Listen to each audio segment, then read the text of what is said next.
multifaktor yang mempengaruhi masalah gizi buruk di Indonesia, rupanya ada faktor lain yang menjadi batu sandungan mengenai gizi buruk, yaitu mitos-mitos yang ada di beberapa daerah. Misalnya, di Batam ada mitos bahwa ibu hamil dilarang untuk memakan ikan selama 40 hari masa kehamilan.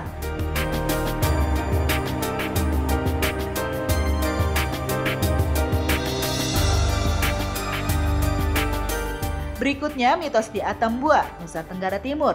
Masyarakat di Atambua memiliki tradisi panggang api untuk ibu yang baru melahirkan, yang kemudian disusul dengan berpuasa selama 40 hari pasca melahirkan.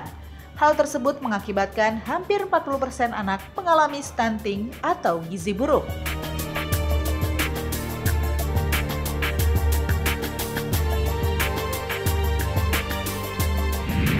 Saat pertama kali saya melihat Haikal, pasti dia terlihat malnutrisi, kekurangan gizi, dia sangat kurus dan memang kulitnya terlihat sangat kering.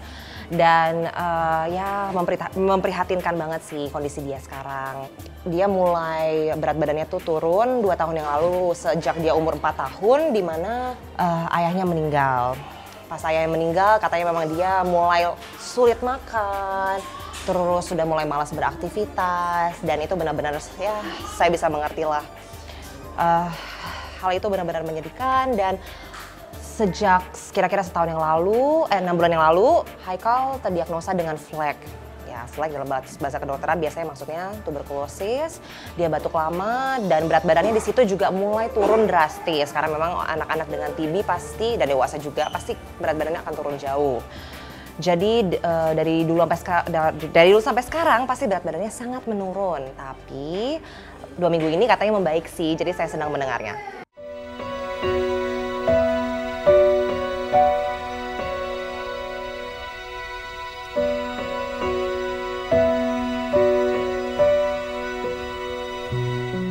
Memang neneknya bilang dia pendiam dan cuma mau ngobrolnya sama neneknya. Dia aja cuma mau dijaganya sama neneknya. Jadi saya mengerti, tapi dia sih senang, dia langsung terima walaupun dia nggak berekspresi banyak, tapi dia terima terus dia langsung buka, dia senang. Dia pertama pilih mobil yang hijau, baru mobil yang biru, terus semuanya dibuka. Jadi dari situ saya tahu kalau dia senang sebenarnya. Dan dia sebenarnya anaknya pintar, soalnya kalau misalnya diajak komunikasi, diajak main mobil-mobilan pun dia mengerti.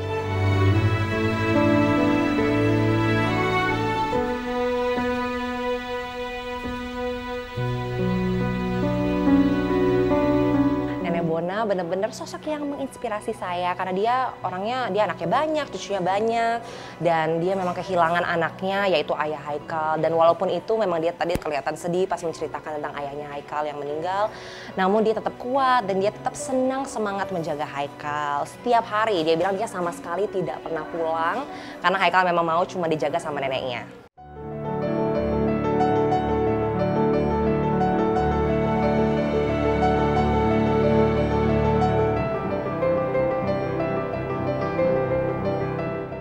Kalau misalnya neneknya Haikal, nenek Bona sama Haikal, mereka terlihat senang sih didatangin kata dokter BFF. Pasti mereka agak kaget, tapi mereka senang karena ada teman ngobrol, dan orang-orang sekitarnya juga sangat senang sih dengan kehadiran kita. Dan saya juga senang berada di situ karena kita sempat berkomunikasi banyak tentang penyakit Haikal dan pasti harapan untuk Haikal agar dia cepat sembuh.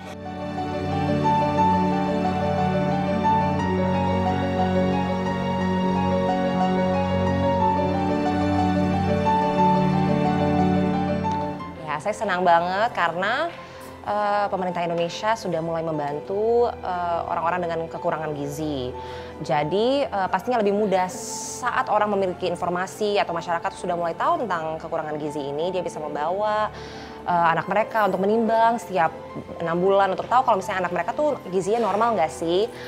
Nah, kalau misalnya untuk Haikal sama neneknya, terus semangat. Kalau misalnya saya sendiri yakin kalau misalnya Haikal pasti bisa sembuh, dan nenek juga nggak boleh sakit-sakitan. Nenek Bona harus selalu sehat, terus selalu kuat untuk mengurus Haikal. Karena Haikal depends on you, dan suatu hari saya percaya kalau misalnya Haikal bisa menjadi seseorang yang sukses dan malahan mengurus neneknya.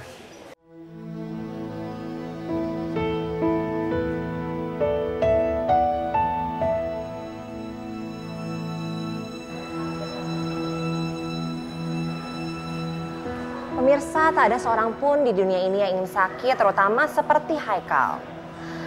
Namun semoga nenek yang mengurus dia terus kuat dan tabah, selalu sehat agar bisa mengurus Haikal agar tetap sehat dan sekarang nantinya bisa beraktivitas seperti sedia kala.